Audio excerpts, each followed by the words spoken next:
Hello, ladies and gents. Welcome to episode 15 of the Deu Awuok Show, where it is my job to interview professional and collegiate soccer players about their life journeys around the beautiful game. On this episode, I speak with KK Baffour, a current player of Notre Dame's men's soccer. Amongst other things, we talk about his experience growing up in Kumasi, Ghana, and playing for the Right to Dream Academy, his experience coming to the States and playing for the TAFT High School boys soccer team, where he was named a Gatorade State Player of the Year, as well as an All American, and his experience at Notre Dame and being able to play in the national championship. I really enjoyed this conversation, and I hope you do too. KK, welcome to the show. Thanks for joining me, man. I'm excited to have this conversation. Yeah, thank you. Thanks for having me. It's a pleasure. Heard a lot about it, so it's a pleasure to be on here. Nice, nice. I guess you just got back from spring break, right? How was that? Yeah, it was fun. Kind of needed a break from the Midwest a little bit, the cold weather. It's nice to be in the warmth. I was in Florida a bit, so it was nice. Nice. Was it Miami? No, I was in Jupiter. Okay, okay, okay. I guess let's jump right into it, right? Let's start with an introduction. Right, so tell us your full name, where you're from, and an interesting fact about you. Yeah, so my actual name is Kelvin Che Baffour. I'm originally from Ghana. I was born in Techiman, but like I'm from Kumasi. My parents kind of moved from Kumasi to Techiman to get a better life. I go by KK because I used to go by KKB, but then like my high school coach specifically thought it was too long, so started calling me KK, and it kind of stuck. Nice. I think KK is pretty cool nickname there. What was life like growing up in Kumasi, Ghana? Very different from life now. I grew up with two older brothers, and my parents lived the life of a normal kid in Ghana. So I went to school, played soccer. It's kind of like growing up. One of the first gifts your parents buy is like a soccer ball, like growing up in Ghana. So it's like you introduced to the game very early in your life. Like my two older brothers also played soccer when they were young, so it's kind of born into it a little bit. But life was, I just lived the life of a regular kid, walked all bike to school type of thing. And then always came home dirty from school because I played soccer during recess and stuff. Nice. I guess when did you start playing soccer? At what age was that? And I'm assuming your older brothers kind of helped you get onto the sport. Yeah, my brothers, my whole family, my dad is a big soccer fan. So like I grew up where like my dad is sitting on the TV every weekend watching every Prem game. He's a big Madrid fan. My oldest brother is a Chelsea fan. And then the other brother is a Man United fan. And my dad was a Madrid fan. So like that's kind of how I came up to having Barca as my team. So I grew up supporting Barca to keep the rivalry in the house. Like everyone supporting a different team. So it was always kind of hectic whenever those teams went against each other. Yeah, it's funny. I had a similar experience back in my home too. Like my brother is a Chelsea fan growing up, and my cousin who lived with us also a Barca fan. And I'm a, as you can see in the background with Liverpool stuff. I'm a Liverpool fan, but also a Madrid fan. So because I'm a big fan of Ronaldo, so when he was in Madrid, obviously I supported Madrid as well. So whenever Madrid would play Barcelona, those games got intense for us in the household. Uh, you growing up, played for the Right to Dream Academy, right? The same academy that Shaq Mohammed, who I had on a few episodes back, also played on. Talk to us about your experience with the academy and when you joined them. So this was in, was it 2020? I can't remember the specific date, but like I was about 11ish, and then Right Stream kind of like organizes a tryout throughout the country and like some other countries in Africa. They go around and scout. And then when I was about 11ish, so actually on the day of the tryout, I had a midterm to take that day. And growing up, my dad was very against like pro soccer. So my older brothers had opportunities of joining soccer academies too when they were young, but my dad didn't let them because as of that time, academies of their time just didn't have anything with education. It was kind of like it's either soccer or school. So if you pick soccer, like you never coming back to school type of thing. So my dad never let them. So it was similar with me. I would go to like my local team after school. That was fine with him. Even with that, he had issues with it sometimes. But my mom always helped me. There were times where because he didn't want me to go to practice, he would just not buy me cleats. But then my mom would buy it for me, so we kind of canceled it out. So my local team coach told me about a tryout. I knew it was a school day. I knew my dad was not gonna let me, so I just treated it like another regular day. I woke up earlier than normal. put on my Uh-huh. school stuff, put my soccer stuff under my books and stuff, so they wouldn't notice. My dad actually on in the morning asked me why I was up so early and go to school, but I was like, no, I just want to get to school early and do some work. We have an exam midterm, blah blah blah. And he believed it. And I used to bike to school. It was like a 15-minute bike to school every Hmm. day. I woke up early because the place of the trial was like 30 minutes away from where I lived, so it was a 30-minute bike. So got on the bike to the tryout thing in my school stuff, and I still was a little bit late. Thanks to my local team coach, he somehow got me to like do all the testing stuff so I could still play in it. Afterward, we took some IQ tests too. Then we right stream on the tryout, and that was it. It was just another day of playing soccer. I didn't really think much of it. I went to school, and it was such a lucky day for me. My teacher was sick that day, so we never had the midterm, so I didn't really miss Wow. out on anything. Um, so my parents never found out. That was kind of the nicest part about it. So moving forward, 2 months ahead of that, I'm sitting in the house playing video games with my older brothers, and then my local team shows up with a representative of Right Dream to our house and says KK has been selected. He has to go to Right Dream like today. And my dad is sitting there so confused. He's like, "What are you talking about? Like, how could you possibly have gone to a tryout without me knowing?" And at that point, it was too late. So Yeah. I just had to give in and tell him, yeah, I did go to a tryout, blah, blah, blah. I was lucky to have my brothers around because they were denied that opportunity by my dad. They did a lot of convincing, and my dad was like, yeah, you could go have the experience because your brothers never got to have it. So he said I could go for like a week or two, and then he would come get me and bring me back home so I can start school again. So I was just happy to be able to have the experience my brothers never had. And they were like my brothers were very happy for me. They did a lot of the convincing, put like three jerseys, three shorts into my stuff. Forgot a lot of stuff. Like forgot body wash. Like didn't think that much about stuff. Even toothbrush. I had to get all that when I got there. So I got in the bus, long bus ride from my town to the academy. It's like 8 hours long. Got on the bus, Wow. when we got there, so the academy kids themselves were on break, so it was just a bunch of trialists. It was like about 120 of us, and then the numbers just start dwindling. Like after a couple of days, some kids would be sent back home and stuff. So we're there 2 weeks. My dad gives me a call. Yeah, I'm planning on coming to get you back home. Your time is up. Like you've had your time. He Yeah. shows up there a couple of days after that. And then he's like, "Yeah, I'm here to bring him back home. His school starts in like 3 days. I want him to come home." And then yeah, I don't know what happened. He got convinced, like he got told about how education is very important in the academy. It's a big part of the academy, as well as character and stuff. That all sounded good to his ears. So he let me stay. I mean, I was still a trialist then too. Didn't really mind. I could still have been sent back home. So after being on trial for about a month and like 2 weeks, I finally got my scholarship and got signed, which was very emotional times because I just know so many kids who tried for so long and stuff. So it was just like, and the numbers we started with was about 120. At the end, only like 10 of us were signed. Normally, it's only three or four that get signed. And bear in mind, like when I did a tryout in my town, it's like 1,000 kids. So 120 kids were all tried out with like 1,000 kids in their town showed up. And then at the end, only 10 or 12 get signed. So it was kind of like it was a feel good moment. But I remember my first experiences when I first got there, just like the nerves. Like I got there, I see a kid younger than me juggling a tennis ball. Like I'd never seen that in my life before. I was Yeah. like, so like the nerves and like it kind of brings back to the idea of how much like how big confidence is in like the world of soccer. Like my first couple of days were rough. Like it was a see if I had never even played before. Like even passing and stuff, but a lot of nerves. And even after getting signed, it took me a bit of time to adjust to it and like feel comfortable enough to like start playing like myself. But yeah, that was kind of how I got to right here.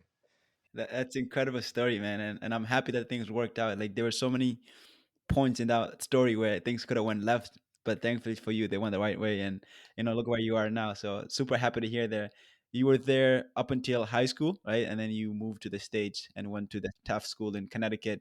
Talk to us about your journey from Ghana and coming to America. What was that experience like for the first time? The culture is different, the weather's different, the food is different, like everything is just very different. How was that experience for you?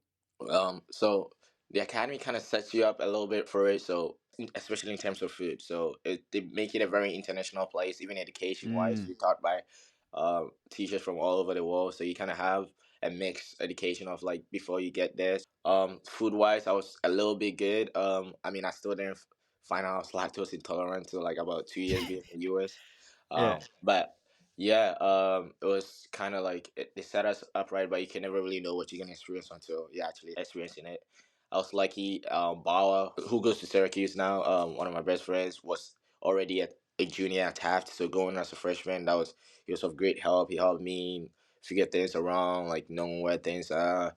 Like I had no winter clothes too, so like when the winter came, it was really cold. Like my first winter experience was rough. Like I remember, like we have a team here, like Dreamers team is like a bunch of right team kids in high school. We have a team we play in tournaments together and showcases. And I yeah. remember one of our very first game for those showcases was in the snow. Like it was snowing while we were playing, and it was a rough day. I just afterwards, it took me about 3 hours for my hands to warm back up. Couldn't even eat that night. It was a rough moment, but I just into everything. It took a bit of time. My bowel helped a lot. And after about a year and a half, like I was lucky to find myself my host family, who live in Connecticut, who have helped me a lot along the way till like now. So I'll say borrowing like and the support grew from right treatment, like having friends like Shaq and stuff who were experiencing the same stuff, and like my host family have been of like a big impact to my adjustment to the US. Nice. Yeah, I mean, it makes a lot of sense. I mean, I came to the States about 15 years ago. I was around 10, but I came with my whole family, and so I think that helped a little bit. So I can only imagine like what it was like to like have to come by yourself into a whole new country. But it looked like you had the right support around you to kind of help support it and guide you, which I'm happy to hear. Yeah, I don't know. I don't know if Shaq mentioned it on his, but yeah, he had worse experiences with the cold. I remember when we used to make fun of him for it. Whenever we play games, and he would stay in the bath like during halftime. He would just go to the bathroom for the whole 15 minutes because he wants to get a little warm. But yeah, it's kind of how. Yeah, no, he's in Florida now, so he's got the good weather. I'm jealous. I'm here in Boston, where it's kind of it gets cold, bro. It gets really cold over here. I'm still not used to the cold, but it is what it is. Uh, Transitioning to high school soccer, as part of this interview, I was, watching some of your highlights. I think I saw the highlight from your sophomore year, and you were just cooking kids, bro. So I was really impressed there.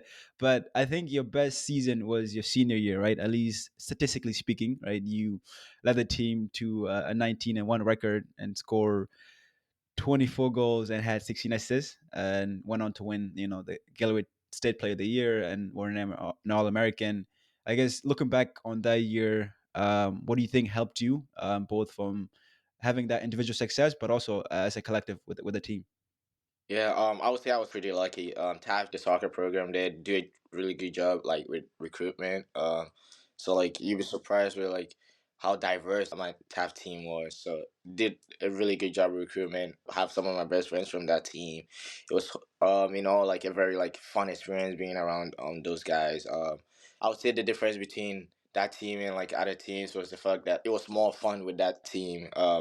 Because most of the kids I come in the same time as them and then kind of like grew up with them on the team. So my freshman year too, we had a really good team, but it's just like I was still new. A lot of guys were like new to the team too and stuff. I'd say that was like the biggest difference. And like guys were about it. We wanted to do something that no other team at Taft has had ever done. We've never made it to the championship before, so we kind of had to go and like get into it. Was I wish we won. It still haunts me to this day, but it was a good experience.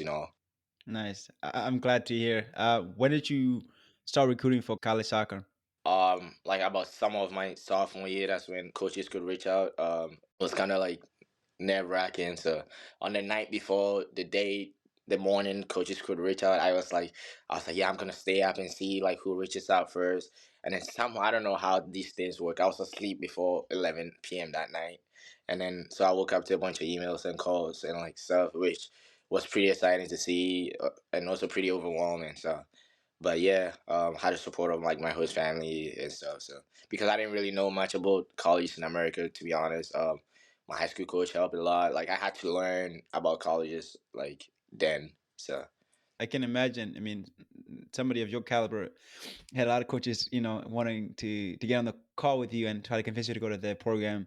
I guess what made you ultimately decide to go to Notre Dame? I obviously, from an academic standpoint, they're, a pretty good institution. Also, especially the last 4 or 5 years, they've done well on the athletic as well. Like the soccer program has been pretty good. I guess what made you decide to choose Notre Dame over some of the other schools that you were looking at? I mean, yeah, just like you said, it's a really good degree.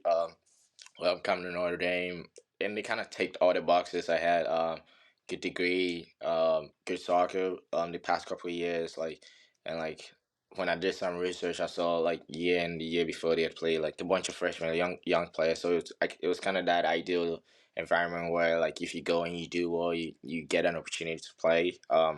And then like all in all, I really like the coaches. They're really nice and like I don't know, like they kind of take all the boxes for me. And then nice facilities. So my recruitment year was actually during COVID, so I actually didn't get to see any schools until like after I had committed. Like I only saw schools through Zoom. So like a bunch of coaches would call me and like have a Zoom call and they'll be walking around the campus, like showing the campus. That's kind of how my recruitment went. But yeah. Wow.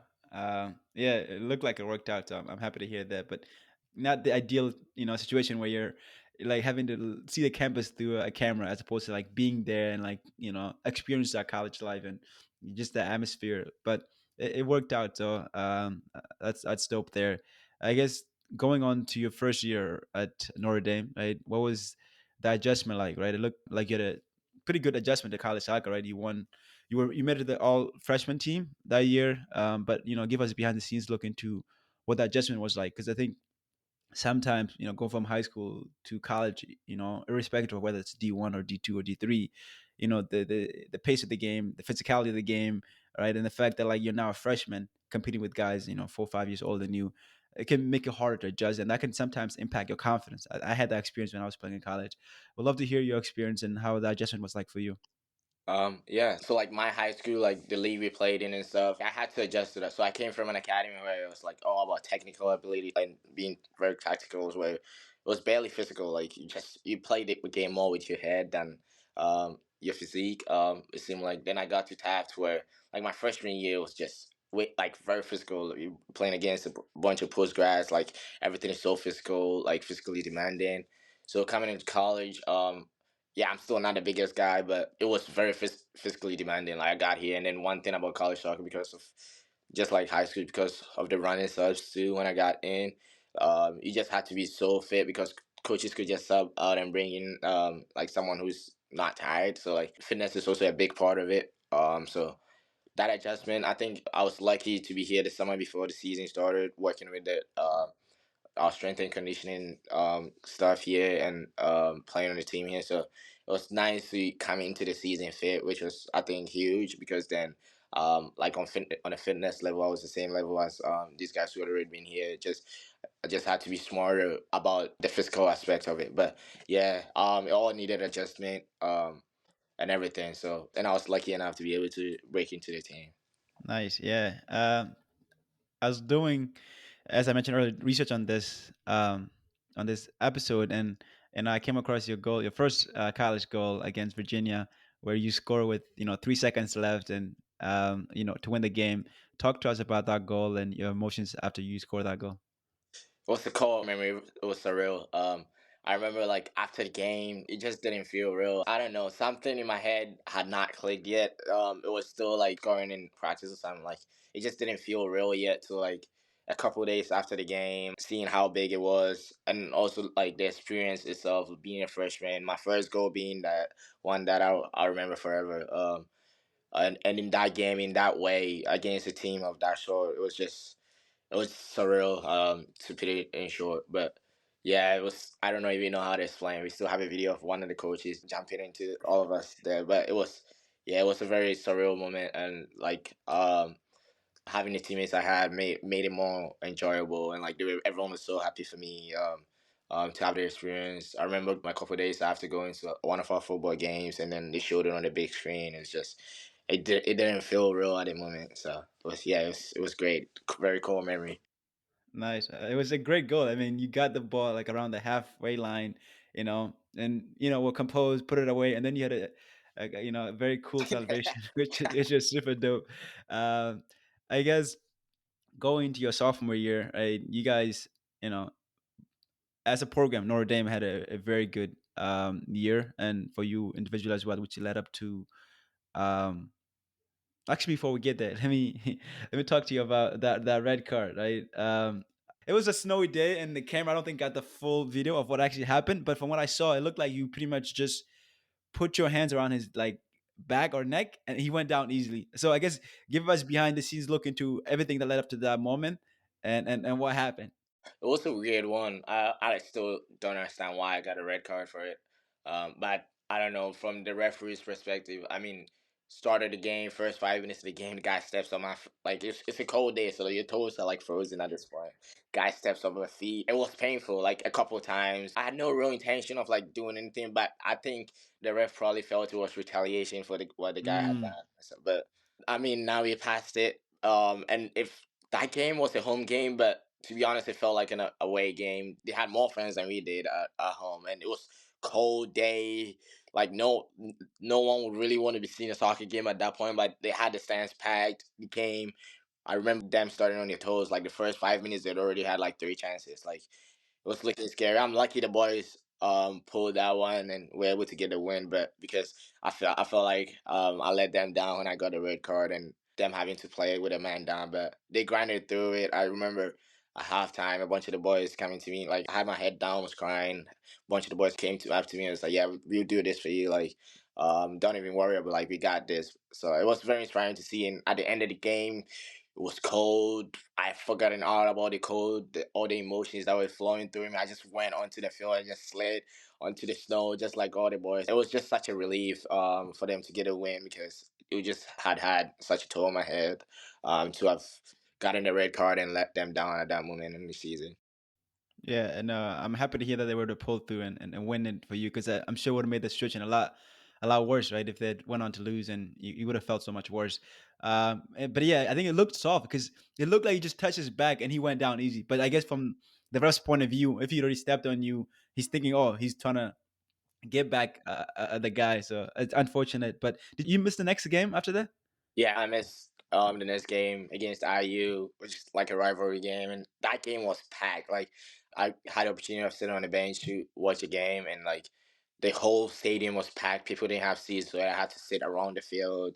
It was game went to pens. Like the amount of emotion I was feeling just watching the game, I couldn't imagine the guys playing it. But like, then again, the boys pulled through. So Nice. Yeah, you guys pulled through and went all the way to the national championship where you guys unfortunately fell short. You know, I have a few friends that actually won Notre Dame, so I was rooting for you guys, but that was a great game. I think there was a lot of talent out there. But talk to us about that game and what it was like to play in the national championship game. I'll say that whole experience, like even from the semifinals before the finals, like that whole experience was really cool. Playing in that stadium, the people that traveled to come watch, like I was surprised with that number of cameras around. Like it felt like every single move you made or like every single thing you did was being recorded. Experiencing yourself on a big screen as you're playing, the replay and everything was it's a really cool experience and one I want to relive again. So Nice. Yeah, you had a pretty good game there. As you look back over your, short soccer career, and I know you have some ways to go, so there's more to be told. But what would you say has been the highlight so far? it's a debate between two goals. So the Virginia one definitely my Notre Dame friends think is definitely the Virginia one. But in high school, my senior year, making it to the finals for the first time in the school history, I had to Hmm. score a pen in like the 89th minute. That experience also kind of matches the Virginia experience a little bit because to make it to the final, like history, like it was a record thing. I don't know, it's just something about it. I would say those two for sure, though. No, that makes sense. I mean, the clutchness if you score a PK that late is impressive. I think people sometimes, especially if you haven't taken PKs, you can underestimate how hard, like mentally, how hard that is, right? Like I think from a technical standpoint, like kicking a ball from 12 yards out, it's not that hard. Like, but like when it's like the pressure is on, like I remember I used to take PKs on my team every time we were like, it was an easy game, we were winning or whatever. I had no problem putting the ball in the back of the net. Yeah. But one game in particular, we were like losing and it was late. And I remember taking the PK and the goalie got bigger. I kid you not. The goal shrunk and my Okay. head just started playing with me, bro. And I ended up missing. So like to like have like that mental, like to be able to put that aside and like put the ball in the back, I think it's underrated. Unless you've done it, like I think you don't really appreciate it. So I guess that's quite impressive to do it that late, and that's why I have so much respect with guys like Ronaldo. Like at the biggest stage possible, it doesn't phase him. Right? You see with Messi, and sometimes where maybe he skies it or whatnot, but for guys like mentality masters, bro, it's unreal. Yes, yeah, it's a different experience when you're there. On the flip side, what would you say has been the low light of your soccer career so far? I would say about 6 years ago when I was in the academy, I had a pelvic injury and I was out for about 8 months. It wasn't really something that needed surgery or anything. I just had to be out and I needed rest to recover for about 8 months. I would say that was a really low point for me. Because I was in the academy where all we did was go to school, do all stuff, gym, then soccer. Soccer was a big part. So all of a sudden, that being taken away from me is just mentally.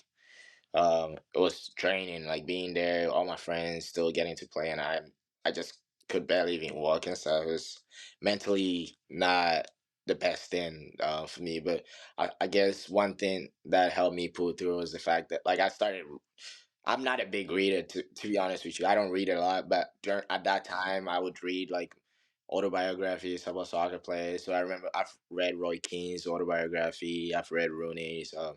I've read a couple books about mentality and like mindset type of thing, and that was all during the time I was injured. I would say those things really helped me through that point when I felt my lowest like in soccer because not being able to going from playing every almost every single day in my life to not playing for 8 months was kind of mentally, yeah, it was a lot for me mentally. So I'll say that's what it was.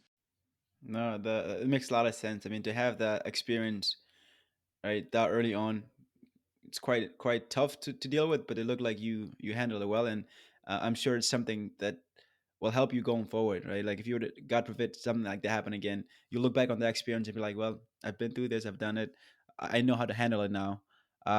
So that's dope. As we wrap up this podcast or this segment of the podcast, what advice do you have for young soccer players out there? You know, whether that's in middle school looking to go play modify, or JV trying to play varsity, or whatnot, or even play the college level, right? You want to play D1, D3, or beyond. What advice do you have for those aspiring young players? I know a big part of my academy experience was about confidence and believing in yourself, believing in your ability that you can do it on any stage. So I'll say definitely, like it's underrated how much confidence you need for soccer. So I'll say that's a big part. And one other thing I'll say is hard work, like working on your strengths and your weaknesses. I'll say that's kind of what's like will set you apart or help you catch up to kids who might have been born with such talent. So like, there's always something you could be working on, even on something you think you're good at. There's always a way to get better at it. So, yeah, I'll say yeah, confidence and hard work. Is the biggest thing I would say. Yeah, I agree with you there, especially on that confidence piece, because as somebody that struggled with it in college, like I know how big it is. Like you're a completely different player when you're not confident. Like you're like you see it at the professional level as well. I guess when you're like struggling with confidence, what advice do you have for those players? What could they do to help them get out of that funk?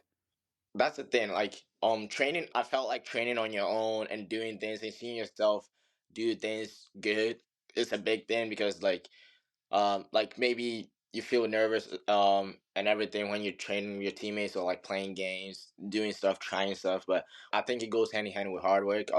Going on your own and doing stuff like seeing yourself do it and repeat it in your head so many times, it kind of gets you comfortable with that thing. So like when it comes to games or like practice and you try it, like it might seem new to everyone else around you, but it seems comfortable to you because you've practiced that same motion on and on, so it kind of gives you confidence. I feel like confidence comes a lot with repetition of like reps doing the same thing, so you feel comfortable doing that same thing over and over again because you know you can do it. So all in all, just brings the confidence, which also will help you play better. Absolutely agree there. We'll wrap up this segment of the podcast and switch to the next segment of the podcast where I ask my guests these similar type, rapid fire questions. For the first question, best player you ever played with? Oh, that's a tough one. I've played with a lot of good players. You've mentioned Shaq, but I would say the biggest name a lot of people would know is Suleimana, who plays for Southampton. Okay. Shaq mentioned him too. He's in the championship now. Hopefully they'll come back to the Prem soon. On the flip side, best player you ever played against? Um, I would say Schaffelberg, Jacob Schaffelberg. He plays at Nashville now. Played against him in high school. Just pretty good player. Scored a hat trick on us our freshman year. So he gave us a tough game, I would say. Which team is winning the Prem this year? A lot of people are sleeping on them, but I think Man City is still gonna win it again. Yeah, I agree. Unfortunately, but I'll still hope that Liverpool can pull it off. So last question for you: start one, bench one, and sell one. Haaland, Mbappe, Vinny Jr. I have a feeling I'm just gonna be a little biased because I don't know because there's just some styles of play I enjoy more. So I'll say I'll start Mbappe. Just the numbers don't lie though. Again, this is very personal, but I'll bench Vinny and sell Holland. That's right. I mean, I see it. I think Shaq, if I recall correctly, said he would start Mbappe, sell Vinny, and start Haaland, just because he was saying Vinny and Mbappe are very similar players, and Yeah, if you already have, if you have one, you don't need the other one. But yeah, yeah, I think if you prefer more of like the technical, like Bonanita type of players, then yeah, I'd see why you choose those two over Haaland. but yeah, the numbers don't lie with Holland though. He's proved it. Goal machine. Yeah. I really enjoyed this conversation. I appreciate you getting on this podcast with me today. For those that want to follow your journey and see where things go with you, where can they find you? Yeah, thanks for having me. So like I said, my name is Kelvin Che Baffour, Kelvin Baffour. I go by KK. My on Instagram, like my handle is Kelvin KKB, which is I think that's what it is for on all social medias. But yeah, I midfield on the Notre Dame and soccer team. And yeah, that's kind of what I am. It's been a pleasure having you, man. Thanks for the time. Appreciate it. Yeah, thank you so much for having me. Thanks for taking the time out of your day to listen and support this podcast. It is very much appreciated. Please follow the show if you don't already do so. The show can be found on YouTube, Instagram, TikTok, and the rest of the other major platforms. As always, be kind to yourself, be kind to others. Much love. This show is produced by Yak Awok and original music by Scott Holmes.